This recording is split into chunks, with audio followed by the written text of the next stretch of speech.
دوستای عزیزم، همسفر خوبم، سلام. امیدوارم هر جای دنیا که هستید حال دلتون خوب باشه. امروز با یه ویدیو جدید مهمون خونه هاتون هستیم. امروز میخوایم در مورد یکی از هیجان انگیزترین جشن‌های آلمان به نام اکتبرفست که در شهر مونیخ آلمان برگزار میشه صحبت بکنیم. ولی قبل از اون کمی در مورد خود شهر مونیخ توضیحاتی میدیم و جاهای دیدنی اطراف مونیخ رو با هم دیگه میبینیم و بعد هم سری به اکتبرفست میزنیم و حال هوای اونجا رو میبینیم و چند تا جاهای دیگه ای که همه رو رفتیم در مورد هر کدومشون بهتون توضیحاتی خواهیم داد. شهر مونیخ که به آلمانی مونشن گفته میشه شهری در جنوب شرقی آلمانه. مونیخ یکی از محبوب ترین شهرهای توریستی آلمانه. این شهر کیفیت زندگی بسیار بالایی داره. از اونجایی که ساخت آسمان خراش در این شهر ممنوعه، بیشتر شبیه به یک شهر کوچک به نظر میرسه. این شهر به وسیله قلعه‌های فراوان و رستوران‌های سنتی خودش معروفه. با چند صد پرسه زدن در خیابان‌های مونیخ به وفور سوژه‌های قرون وسطایی و ساختمان‌های قرن 12 رو می‌بینید. هرچی بیشتر نگاه می‌کنید بیشتر در اتمسفر عجیب شهر غرق میشید. الان اومدیم به انگلیش گارتن، یکی از یعنی پارک‌های بزرگ شهر و مردم پیکنیک می‌کنن، دوچرخه سواری می‌کنن، آفتاب می‌گیرن و خیلی کارهای دیگه انجام میدن. رستوران داره و خیلی لذت می‌برین از اونجا.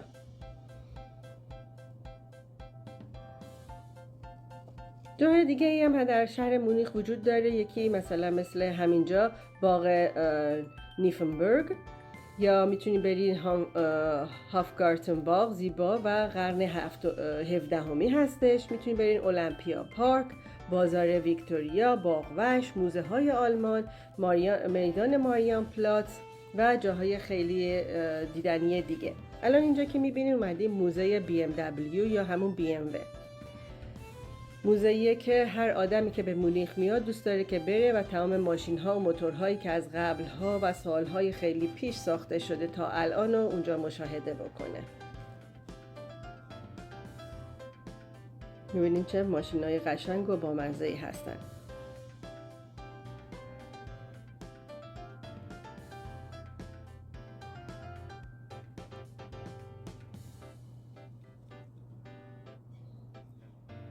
بعد از اونجا کم کم میریم به طرف میدون ماریان پلاتس. ماریان پلاتس از زمان تأسیس شهر مونیخ به عنوان میدان مرکزی شهر شناخته شده. اینا ساندویچ ها و پرتزلای خوشمزه آلمان هستش.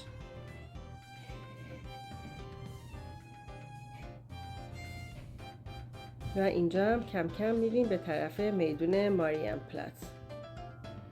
پلاتس هستش.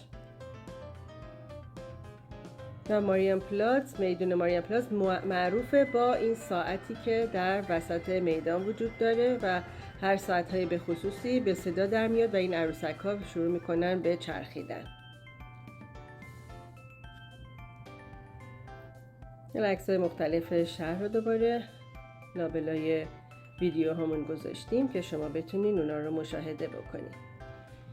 بعد اینجا هم رفتیم به کلیسای پیتر مقدس. کلیسای پیتر مقدس یکی از قدیمی ترین کلیساهای کاتولیک اروپاست در قلب مونیخ. همونطور که داریم میبینین قدیمی ترین کلیسای شهر که ساختش به قرن 12 برمیگرده و تا اون بالا 300 تا پله وجود داره و اگه زحمت بالا اومدنش رو به جون بخرین یکی از شگفت‌انگیزترین مناظر شهر رو به چشم خودتون خواهیم دید. از اون بالا کل شهر زیر پاتونه و کل شهر رو از اون بالا میتونین مشاهده بکنین، ولی این 300 تا پله رو حتما باید بیاین بالا. اینم عکساییه که از اون بالا گرفتیم و الان براتون گذاشتیم اینجا تا شما هم ببینید.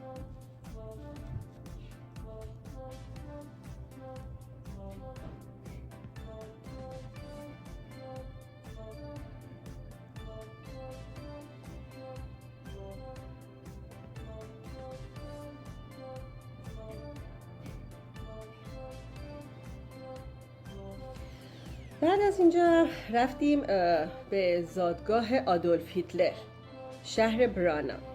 قبلا قرار بود که خونه‌ای که آدولف هیتلر در اونجا زندگی میکرد به شکل یادگاری باقی بمونه ولی بعدها یعنی در اواخر 2019 تصمیم گرفتن که این ساختمون رو تبدیلش کنن به ایستگاه پلیس و ستاد فرماندهی پلیس منطقه.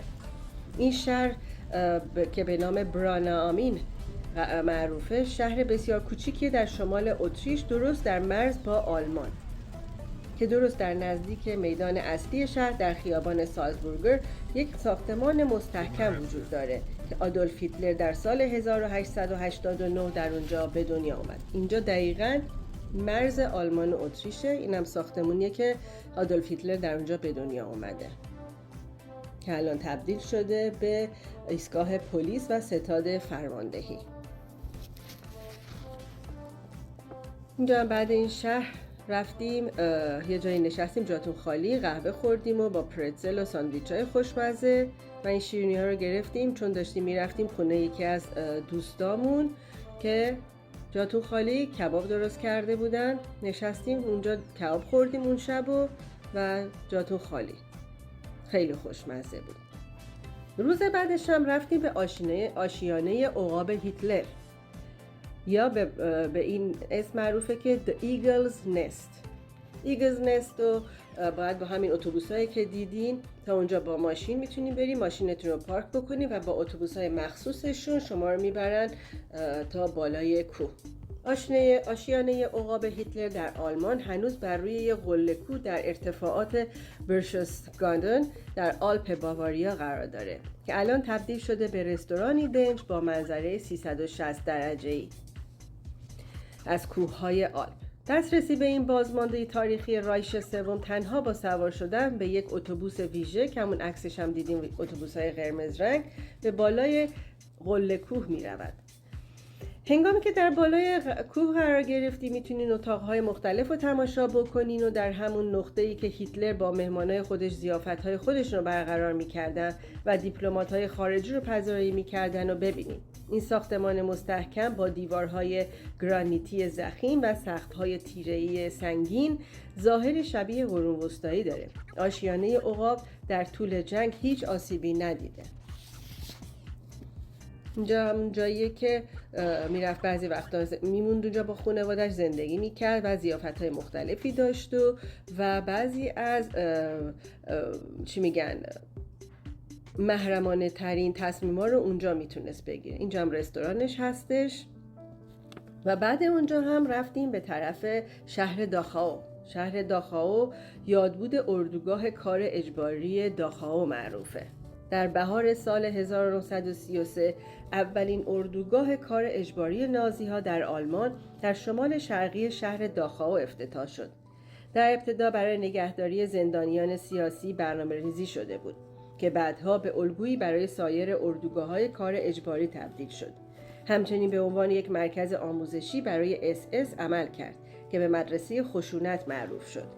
با گذشت سالها اردوگاه کار اجباری داخاو به سیستمی متشکل از 100 اردوگاه فرعی تبدیل شد و در 12 سال عمر خودش بیش از 200,000 نفر از سراسر اروپا زندانی شدند و حدود 42,000 نفر کشته شدند. در آوریل 1945 اردوگاه کار اجباری داخاو آزاد شد و در سال 1965 به ابتکار بازماندگان اردوگاه کار اجباری بنای یادبود در محل اردوگاه کار اجباری سابق داخاو ساخته شد و برای بازدید مردم آماده شد. یکم اینجا خیلی قشنگه برای دیدن، میارزه برای دیدن، ولی یکم غمگینه وقتی میرین میبینین که چقدر مردم اینجا زجر کشیدن و این کوره هایی که مردم میذاشتن و آتیش میزدنشون، چون نمیخواستن که جسداشون جا زیاد میگرفت، نمیخواستن که برای خاک سپاری جا استفاده بکنن، برای همین میسوزوندن تا به پودر تبدیل بشن و در همون منطقه اونا رو توی اون یه حفره‌ای داشتن، تمام سوزونده بدنشون رو در اونجا میریختن. اینم دستشویی ها و روشویی هاشونه که استفاده میکردن، تخت خواباشونه دقیقا همینه که اونجا میخوابیدن.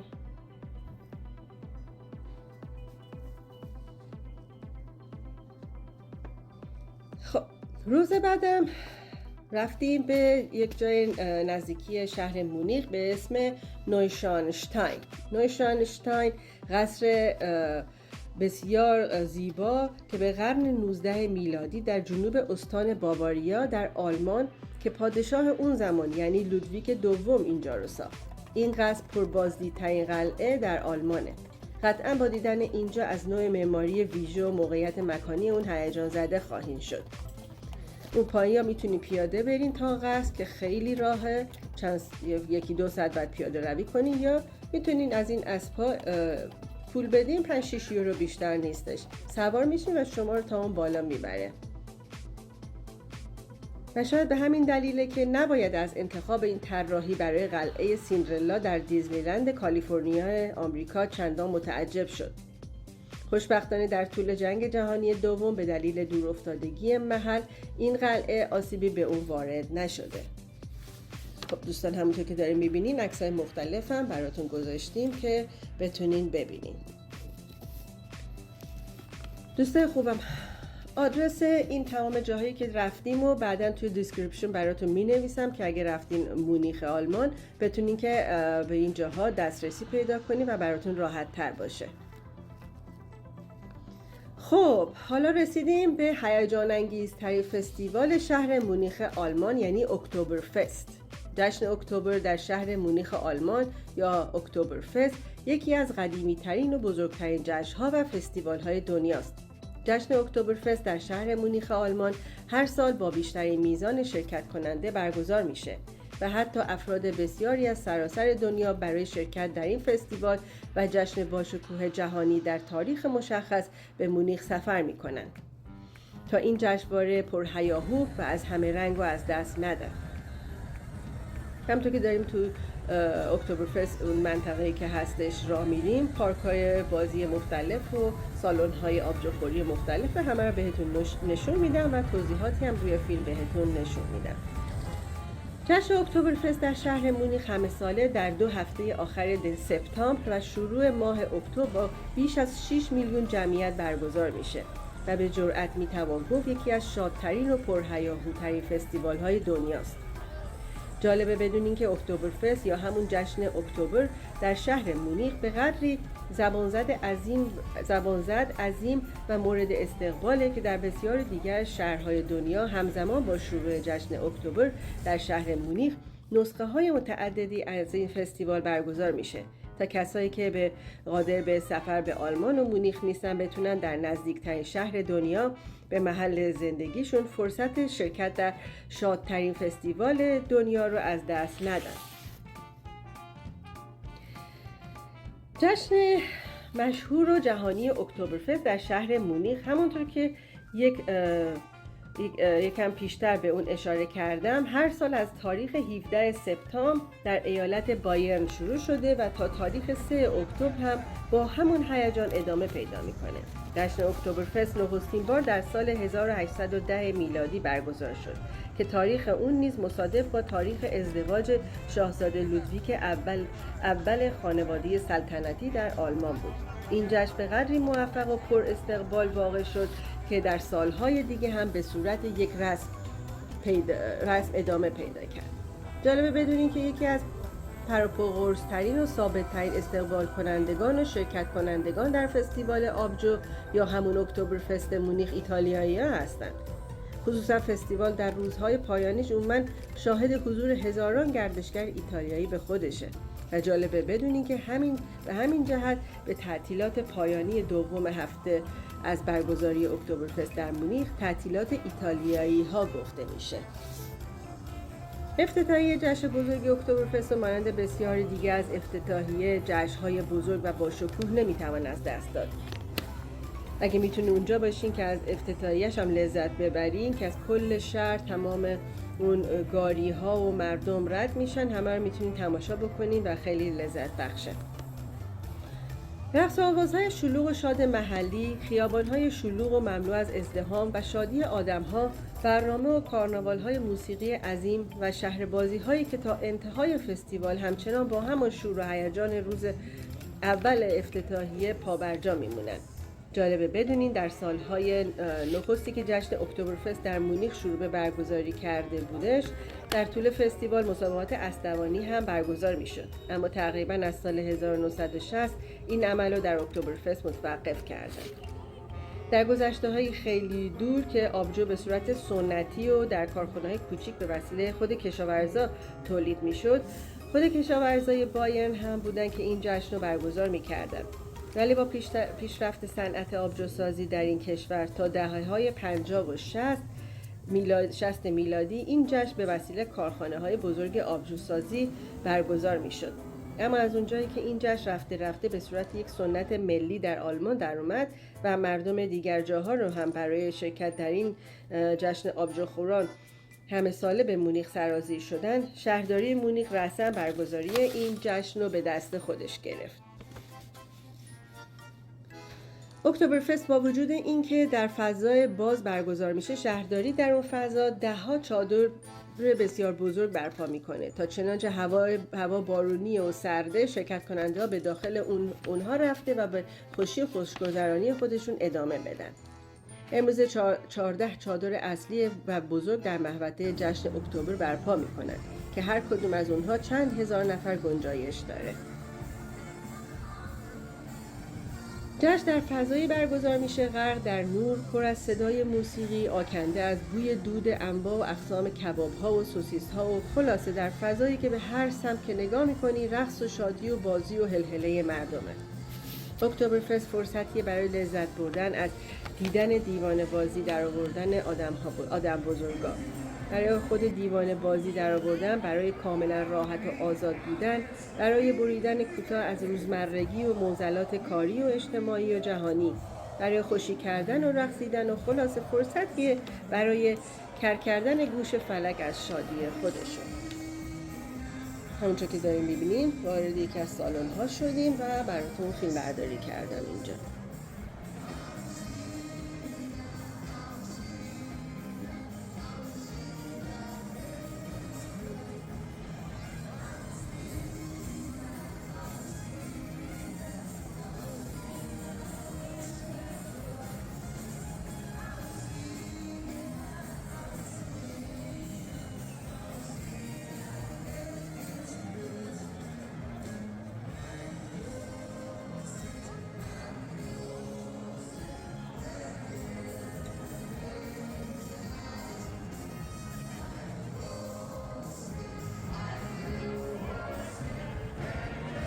این مردم چقدر آزادانه دارن میرقصن و پایکوبی میکنن، میخونن و آبجو میخورن.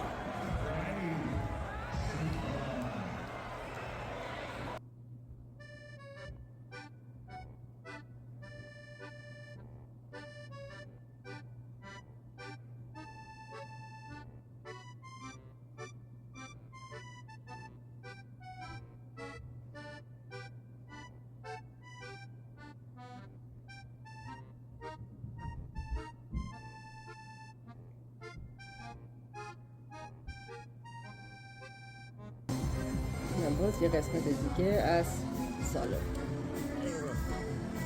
ما هستیم که با دوستامون رفته بودیم اکتبرفست.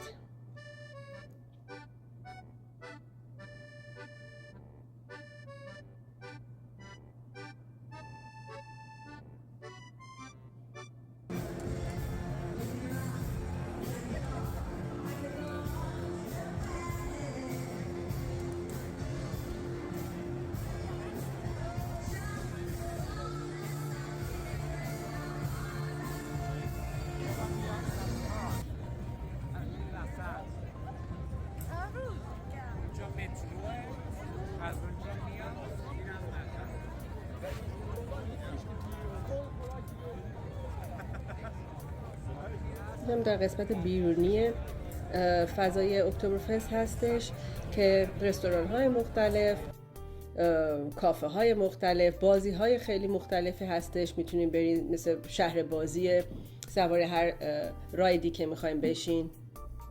غذاهای مختلف میتونیم بخورین، شیرینی های مختلف، قهوه. از همه این امکانات میتونین استفاده بکنین. اینم دوباره داخل یکی از سالن های دیگه است.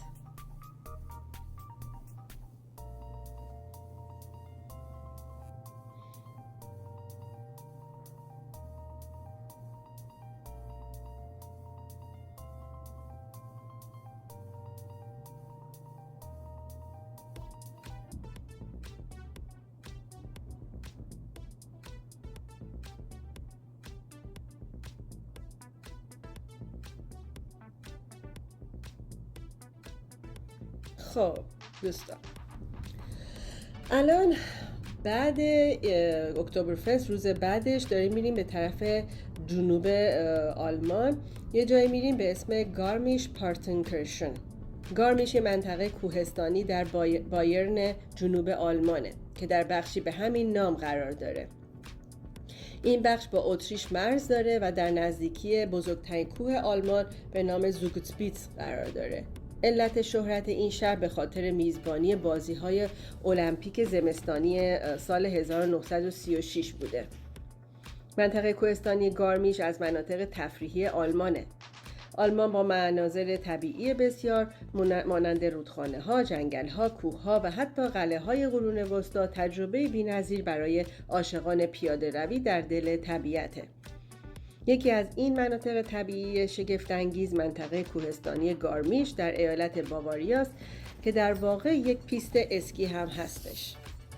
همونطور که دارین می‌بینید ما سوار گاری شدیم که ما رو تا اون قسمتی که بعد وارد تونل و کوها بشیم ما رو تا اونجا میبرن، چون کلی پیاده رویه، یکی 200 پیاده رویه. به خاطر همین ما سوار این درشکه های اسبی شدیم.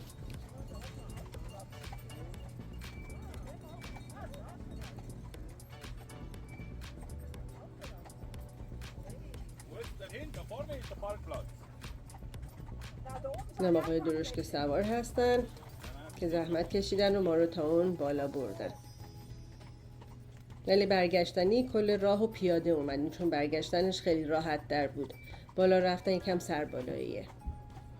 دوستای خوبم، اگه تا اینجای ویدیو رو خوشتون اومده لطفاً ویدیومون رو لایک بکنین، سابسکرایب بکنین اگه تا الان ویدیو سابسکرایب نکردین، و دوستایی که از قبل سابسکرایب کرده بودین لطفاً ساباتون رو چک بکنین، چون بعضی وقتا ساباتون میپره و نمیتونین از ویدیوهای ما اطلاع پیدا بکنین. لطفاً ساباتون رو چک بکنین، ویدیو رو لایک بکنین و با دوستاتون به اشتراک بذارین. و اگه کامنتی دارین توی کامنت ها از ما سوالایی دارین، سوالا رو بپرسین، ما بهتون جواب خواهیم داد. همونطورم که گفتم آدرس تمام این جاهایی رو که رفتیم اکثرش رو براتون رو توی دیسکریپشن می نویسم. الان با هم دیگه به بقیه ویدیو ادامه میدیم و تماشا میکنیم.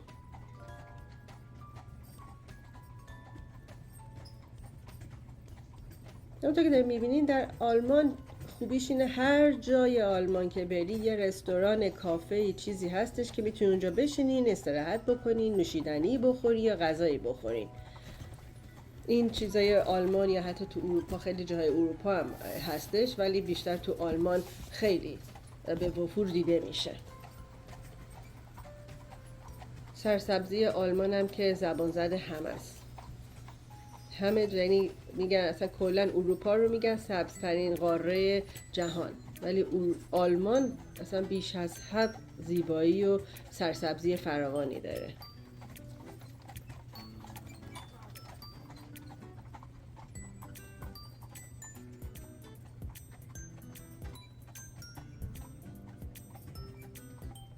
الان ما تو پاییز اومدیم اینجا، ولی زمستون که بیان کل زمینا و درختا با برف پوشیده شده و کنار همین گارمیش هم پیست اسکی هستش که مردم بیشتر برای اینکه زمستون بیان برای پیست اسکی و از پیست اسکی استفاده میکنن. خب اینجا دیگه رسیدیم به قسمتی که بلیط بگیریم و کم کم بریم به طرف از کنار همین رودخانه پیاده روی میکنیم، از تونلا و جاهای مختلفش دیدن میکنیم و ادامه میدیم راهمون رو تا اون بالا. حالا با هم دیگه این راهو ادامه میدیم.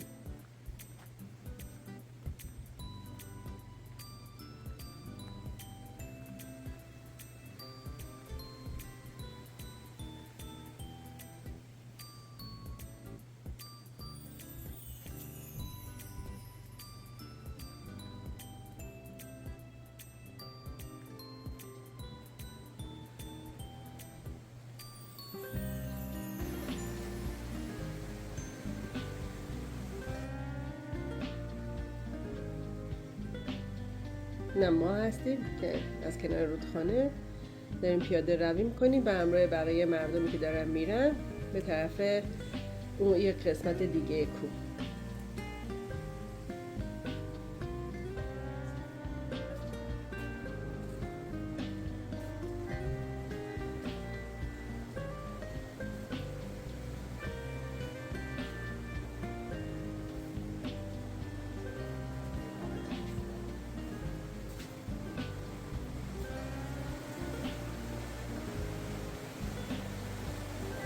زیبایی اینجا وصف نشدنیه. من نمیدونم توی ویدیو عکس‌ها میتونم زیباییشو بهتون نشون بدم، ولی واقعا دیدنی و قشنگه. اگه اومدین به مونیخ آلمان حتما به این قسمت بیان که واقعا ارزششو داره.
کم کم بعد اینجا هم شهر گارمیش، یعنی نزدیک کوه زوگوتسپیتسه.